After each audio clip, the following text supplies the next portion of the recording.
क्या आजकल की लड़कियों का दिमाग खराब हो गया है? शादी जैसा रिश्ता उनके लिए खेल बन गया है।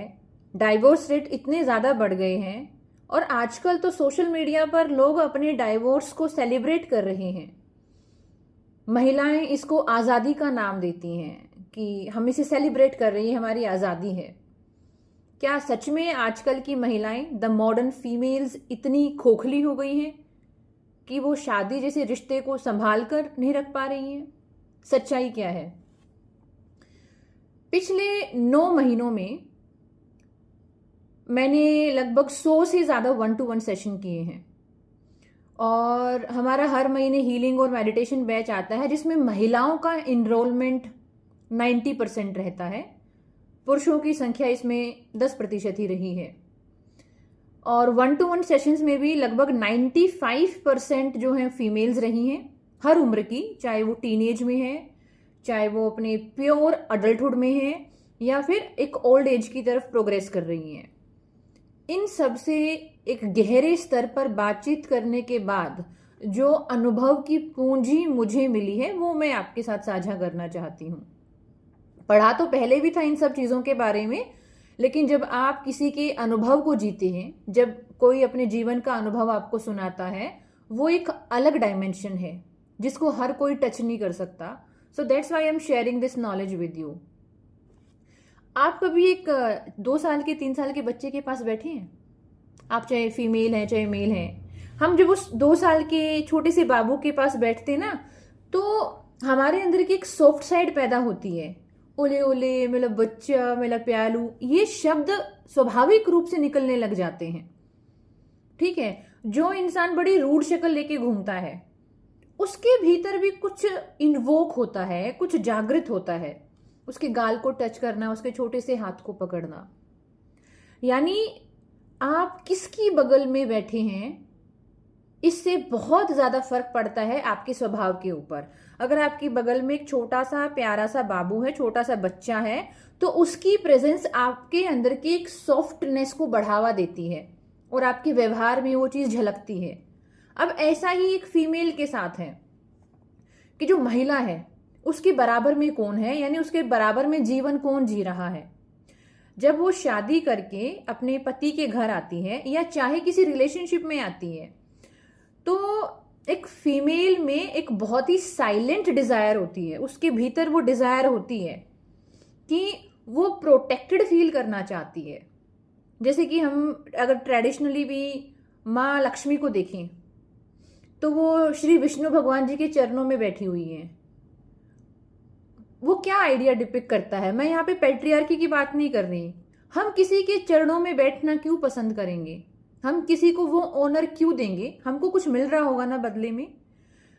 May be she is getting that protection, appreciation, love, security, और उसके बदले में वो अपनी जो उनकी एक हाईएस्ट वैल्यू हो सकती है एक फीमेल की, जो एक पुरुष को दे सकती है, वो है इज्जत, कि वो रिस्पेक्ट दे रही है उस इंसान को। जैसे महिलाओं के भीतर बहुत रिस्पेक्ट होती है अपने फादर साहब के लिए, वो अपने पार्टनर को उसी के इक्वल रख रही है। उसके फादर साहब ने सालों मेहनत करी है, जब वो इतनी सी थी उसको इतना बड़ा पाला पोसा है, इतना इन्वेस्टमेंट किया है, तब जाके वो अपने फादर साहब के लिए वो एक रिस्पेक्ट वाली फीलिंग ला रही है। लेकिन उसी फीलिंग को अपने पार्टनर के लिए रख रही है संजो के, अपने पति के लिए या बॉयफ्रेंड के लिए, जबकि उन्होंने अभी तक कुछ किया नहीं है। But she is giving the same value. वो उनको उतनी ही वैल्यू दे रही है कि आप मेरे प्रोटेक्टर हैं। ये सब सबकॉन्शियस लेवल पे हो रहा होता है। तो उसके अंदर एक अर्ज होती है, एक भाव होता है that you protect me, you love me, you care for me, you listen to me, आप मुझे सुनिए। लेकिन आमतौर पर जब किसी महिला को सुना नहीं जाता है, उसकी छोटी छोटी बातों को डिसमिस कर दिया जाता है, उसको जज कर दिया जाता है, उसको इग्नोर कर दिया जाता है, या वो इमोशनल अटेंशन उसको मिलती ही नहीं है, या जब वो आपको कंप्लेन कर रही है क्योंकि वो आपके घर में रहने के लिए आई है। शादी के बाद एक पुरुष के जीवन में कुछ नहीं बदला, वो अपने ही घर में है, अपने ही पेरेंट्स के बीच में है, अपने करियर पे फोकस कर रहा है। लड़की का सब बदल गया है, उसके बाथरूम का साइज बदल गया है, उसकी किचन का प्रीफिक्स बदल गया है, प्रीफेस पूरा का पूरा, कि किचन पहले उनका कैसा था। उनका सोने की जगह बदल गई है। सुबह उठते ही जिन लोगों की शक्ल देखती है वो अलग लोग हैं, नए लोग हैं। नेचुरली इन लोगों के साथ इसका कोई अलाइनमेंट है नहीं, वो रिश्ता डेवलप करेगी इनके साथ रहते रहते। लेकिन अनफॉर्चुनेटली इस बात को साइकोलॉजिकल लेवल पे समझा ही नहीं जाता है। वो लोग उसको जज कर रहे होते हैं, तुमने ये नहीं किया, तुमने ऐसा कर दिया, तुमने ये नहीं किया, तुमने ऐसा कर दिया, बहू को ऐसा करना चाहिए। तो उसको रिजेक्टेड फील होता है। अब मैं आपको चाहूंगी आप अपनी अटेंशन दें, वो फील क्या करती है ये जरूरी है। उसको रिजेक्टेड फील होता है, उसको लगता नहीं उसे फुल्ली एक्सेप्ट किया गया है, उसे जजमेंटेड फील होता है। जब भी कोई उसको क्रिटिसाइज कर रहा है तो छोटे बच्चे की तरह मन ही मन वो सिकुड़ जाती है। शायद बाहर से तो वो रिएक्शन भी दे दे, ऑफेंडेड फील करे, ठीक है, शायद अटैक भी कर दे, आपको उल्टा सीधा बोल भी दे गुस्से में आके, अगर वो मिच्योर नहीं है। लेकिन भीतर से वो डरी हुई है, उसको समझ नहीं आ रहा है ये बात कि कैसे वो अपने आप को इस सिचुएशन में ढाले। और जब वो यही कंसर्न अपने हस्बैंड को जाके बोलती है, या एक लड़की जो रिलेशनशिप में है, जो अपनी वर्क स्पेस की प्रॉब्लम, अपनी फैमिली की प्रॉब्लम अपने बॉयफ्रेंड से शेयर कर रही है, तो वो क्या उम्मीद करती है कि सामने वाला सुने, बस सुन ले, उसको लिसन टू फील हो जाए, उसको हार्ड फील हो जाए, उसको लगे कि उसको तवज्जो दी गई है। चाहे उसे आप बहुत साइंटिफिक सॉल्यूशन ना दें, वो खुश हो जाएगी। लेकिन यही बेसिक इमोशनल जो कैपेसिटी है, जो एक पुरुष एक महिला को दे सकता है, ये गायब होती है। शायद महिलाओं को सिखा दिया गया है कि भाई आप पढ़ाई लिखाई करो, आप अपना करियर बनाओ, आप पैसे कमाओ। शायद महिलाओं को ये मर्दाना रोल सिखा दिए गए हैं, या उन्होंने मजबूरी में सीख लिए हैं। उनको समझ में आ गया है अपनी रोटी खुद कमानी है, अपने लिए मर्द खुद बनना है। लेकिन शायद पुरुषों को नहीं सिखाया गया है, या शायद आगे सिखाया जाएगा कि अगर किसी फीमेल पार्टनर को लाइफ में रखना है तो कुछ बेसिक इमोशनल स्किल्स आनी चाहिए, क्योंकि ये उस फीमेल की इनहेरेंट डिमांड है, नीड है उसकी कि उसको सुना जाए, समझा जाए। वो कुछ समय तक आपके पीछे भागेगी, वो रोएगी। वो एक छोटा बच्चा जैसे फर्श पर लेट जाता है ना और हाथ पैर मार के रोता है, वो खूब ऐसे रोएगी। वो खूब आपकी अटेंशन के लिए, आपके प्यार के लिए बेगिंग करेगी। अपनी सेल्फ रिस्पेक्ट को बहुत दूर फेंक कर आपके पीछे पागलों की तरह भागेगी। लेकिन फिर एक क्षण होगा, एक समय होगा जब उसे भीतर से रियलाइज होगा कि वो बहुत ज्यादा टूट रही है। अब वो अपने आप को इस तरह बिखरते हुए नहीं देख पाएगी। फिर वो खुद अपने लिए मर्द बन जाएगी, वो मर्दाना रोल उसके भीतर आ जाएगा। वो अब समझ जाएगी कि मैं ही हूं जो खुद को प्रोटेक्शन वाली फीलिंग दे सकती हूं, मैं ही हूं जो खुद को सुन सकती हूं, मुझे ही खुद को प्यार करना है, मुझे ही डिसीजन मेकिंग करनी है, मुझे ही अपनी लाइफ को प्लान करना है। अब मैं किसी का इंतजार नहीं करना चाहती। यानी छोटे बच्चे को जब आपने देखा था ना, तो उसकी प्रेजेंस में आपकी सॉफ्ट साइड डेवलप हुई। ऐसे ही जब इस फीमेल ने अपने आसपास का रूखा सूखा इन्वायरमेंट देखा, जहां सब जज कर रहे हैं, कोई प्यार नहीं कर रहा, बोल रहे तो ओवर थिंकिंग कर रही है, आपको अवॉइड कर दे रहे हैं, आपकी थॉट प्रोसेस को क्वेश्चन कर रहे हैं कि अरे तुम तो पागल हो गई हो, तुमको तो साइकेट्रिस्ट की जरूरत है। अरे आप किसी की बेयर मिनिमम इमोशनल नीड्स को पूरा नहीं कर सकते, आपके पास वो स्किल ही नहीं है। शायद लड़कियों का ट्रेडिशनल रोल क्या था? लड़कियों का ट्रेडिशनल रोल ये रहा कि वो घर के माहौल में बड़ी होंगी, घर के काम सीखेंगी, शादी करके ससुराल जाएंगी, वहां पर जाकर सबकी जरूरतों का ध्यान रखेंगी, बच्चे पैदा करेंगी, आपके खानदान को आगे बढ़ाएंगी, वंश को आगे बढ़ाएंगी। ये ट्रेडिशनल रोल रहा। उनके इस रोल में कहीं पर नहीं था कि वो खुद घर से बाहर निकले, पढ़ाई लिखाई करें, पैसा कमाएं। लेकिन उन्होंने समय के साथ खुद को बदला। लेकिन इंडियन मेंस की अगर मैं बात करूं, जो इंडियन मैन है, दे आर इनकैपेबल। मैं कोई यूनिवर्सल आपको फिनोमिना नहीं बता रही हूं, मैं अपनी जजमेंट आपको बता रही हूं, जो मैंने ऑब्जर्व किया है इतने 1-to-1 सेशन करने के बाद। इतने महीने, 8-9 महीने से लगातार मैं हर महीने कम से कम 35 से 40 लोगों के साथ अपनी क्लासेस में मिलती हूँ, रात के 9:30 से 11 बजे। कहने के लिए 11 होते, कई बार 11:30 भी हो जाते हैं, क्योंकि आप डिस्कशन को सडनली नहीं बंद कर सकते हो।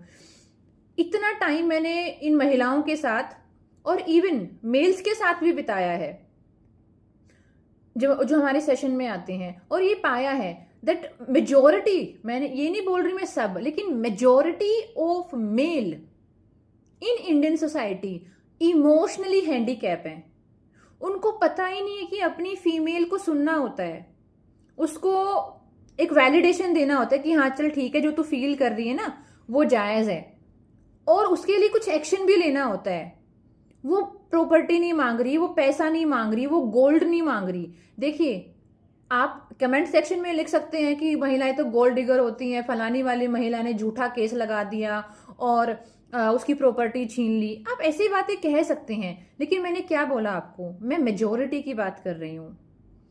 कितने ही केसेस सुनते हैं आप, 1000 में से किसी एक महिला ने ऐसा कर दिया होगा, 2000 में किसी एक महिला ने ऐसा कर दिया होगा, ठीक है। वो न्यूज में या सोशल मीडिया में आता भी है, और वो चीज गलत भी है। लेकिन मैं जिन लोगों के बारे में बात कर रही हूँ जो मोटे तौर पर बहुत बड़ा फिनोमिना है, मैं माइनॉरिटी की बात नहीं कर रही हूं, तो वहां पर देखा गया है ये दैट शादी के बाद जो इंडियन फीमेल्स हैं वो समय के साथ साथ टॉक्सिक होती चली जाती है। सो कॉल्ड टॉक्सिक, वो वास्तविकता में टॉक्सिक नहीं है, एक्चुअली उनके अनरिजोल्व्ड इमोशनल इश्यूज हैं कि वो शादी के 35 साल हो गए हैं, 40 साल हो गए हैं, और आज भी अपने हस्बैंड से वो क्या शिकायत कर रही हैं, उस इंसिडेंस की जो आज से 10 साल पहले हुआ है, 15 साल पहले हुआ है, 20 साल पहले हुआ है, क्योंकि उस इमोशनल इश्यू को रिजोल्व ही नहीं किया गया। मेल ने, हस्बैंड ने उस बात को सुना और उसको इग्नोर कर दिया, उसको अवॉइड कर दिया। हस्बैंड के डेटा से वो पॉइंट चला गया होगा, लेकिन महिला के मन में ये बात छप गई है, इम्प्रिंट हो गई है।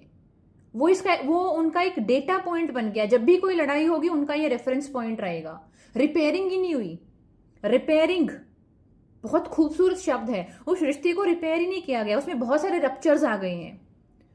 सो दैट्स वाई आज की जो इकोनॉमी है, आज जो हमारी अर्थव्यवस्था है, वो महिलाओं को मौका देते कि आप पढ़िए लिखिए, अपना काम करिए, अपना पैसा कमाइए। तो जब महिलाओं को ये बात महसूस हो गई है कि वो अपना पैसा खुद कमा सकती हैं, और बहुत सारी महिलाएं कमा भी रही हैं कि हम अपने खर्चे खुद उठा सकते हैं, हम 4 काम खुद कर सकते हैं, जिस जरूरत के लिए हम रिश्ते में हैं, कि हमारी जरूरत है कि हमको प्रोटेक्टेड फील हो, हमको लगे कि हम अपनी समस्याओं को डिस्कस कर सकते हैं, या कोई हमको वो हार्मनी दे सकता है, वो अपनी प्रेजेंस फील करा सकता है। एक कोई मेल है, ट्रू सेंस में मेल है, जो एक प्रोटेक्टर के रोल में है, जिस इंसान ने अपना साइकोलॉजिकल वर्क पूरा कर लिया है। कार्ल यंग एक बहुत फेमस साइकोलॉजिस्ट हैं, इनर चाइल्ड हीलिंग पे उन्होंने बहुत ही डीप लेवल पे काम किया है।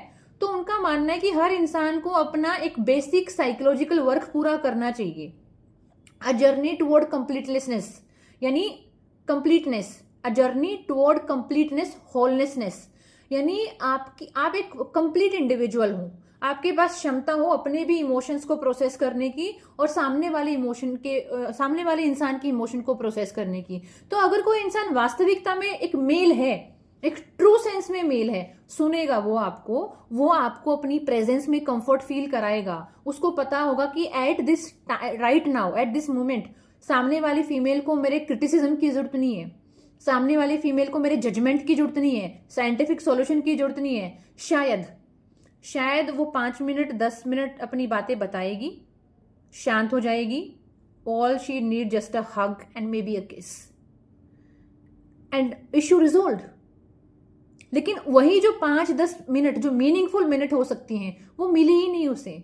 वो बात उसके मन में रह गई, वो चुभेगी, उसको ओवर थिंकिंग कराएगी, उसको सोचने पे मजबूर कराएगी मेरी अहमियत ही क्या है सामने वाले इंसान की लाइफ में।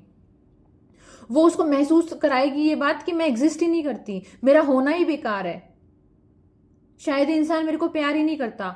छोटी सी बात को पकड़कर वो अपना इतना दिमाग खराब करेगी, वो अपने काम को खराब कर लेगी, वो अपनी पढ़ाई को खराब कर लेगी, लेकिन वो हमेशा के लिए नहीं करेगी। खास बात ये है, जब भी उसके भीतर अवेयरनेस आएगी वो अपने पास वापस लौट आएगी। अब वो नहीं मांगेगी आपसे अटेंशन, केयर और वैलिडेशन, और फिर आप ये बोलेंगे कि ये कोल्ड हो गई है, ये टॉक्सिक हो गई है, ये हर बात पे रिएक्शंस देती है। अब वो काम तो अपने सारे मैनेज कर लेगी आपके बिना भी, लेकिन जो उसके भीतर टॉक्सिसिटी है, so called, which is not really toxicity, वो अनरिजोल्व इमोशनल पेन है। अब वो कभी आपको रिस्पॉन्स नहीं देगी, उसके भीतर से आपके लिए रिएक्शंस ही आएंगे, जजमेंट ही आएगा, क्रिटिसिज्म ही आएगा। दैट्स वाई शादी के कई सालों के बाद महिलाओं में मर्दाना रूप आ जाता है। दे बिकेम द मर्द of the family, decision maker, majority of families में। और जो मेल है उसका मेस्कुलिन रोल कम होता चला जाता है और उसका फेमिनाइन रोल थोड़ा बढ़ जाता है, यानी वो अब पोलाइट हो जाता है, उसको भी समझ में आ जाता है, क्योंकि वो उधर से मेस्कुलिन हो रही है ना, तो इसको फेमिनाइन फिर होना ही पड़ेगा, हो ही जाता है अनविलिंगली भी। So what is my perception over this? भाई आजकल की महिलाएं बेवकूफ नहीं है, एक बेयर मिनिमम नीड है जो उनकी पूरी नहीं होती है। ये पूरी एक साइकोलॉजिकल थ्योरी है, एक कॉन्सेप्ट है, लोगों का लिव्ड एक्सपीरियंस है। और इंडियन सोसाइटी में शायद मेल्स के पास ये स्किल होना चाहिए, डेवलप होना चाहिए। जैसे महिलाओं ने अपनी अर्निंग कैपेसिटी बढ़ा ली, अपॉर्चुनिटीज बनाना सीख लिया, ऐसे ही शायद मेल्स को भी अपना इमोशनल साइड डेवलप करना चाहिए। शायद उनके पास ये स्किल होना चाहिए कि आप एक रिश्ते में हो तो कुछ जिम्मेदारी बनती है आपकी। आपने एक इंसान को अटैच कर लिया है, एक रिश्ते में आ गए हो, लेकिन रिस्पॉन्सिबिलिटी नहीं है आपकी। जब आप एक रिलेशनशिप में होते हो तो आपकी जिम्मेदारी बनती है सामने वाले इंसान के प्रति भी, लेकिन आप रिश्ते के फायदे सारे उठाना चाहते हैं और उसमें जब आपके ऊपर जिम्मेदारी आती है तो महिला को आप पागल बोल देते हैं, ओवर थिंकर बोल देते हैं, बेवकूफ़ बोल देते हैं, जो भी चाहे आप बोल सकते हैं। Because traditionally females are consider to be very vulnerable, the weaker sex of the society, कि ये कमज़ोर वर्ग से आते हैं। So that's my take on this topic. Radhe Radhe.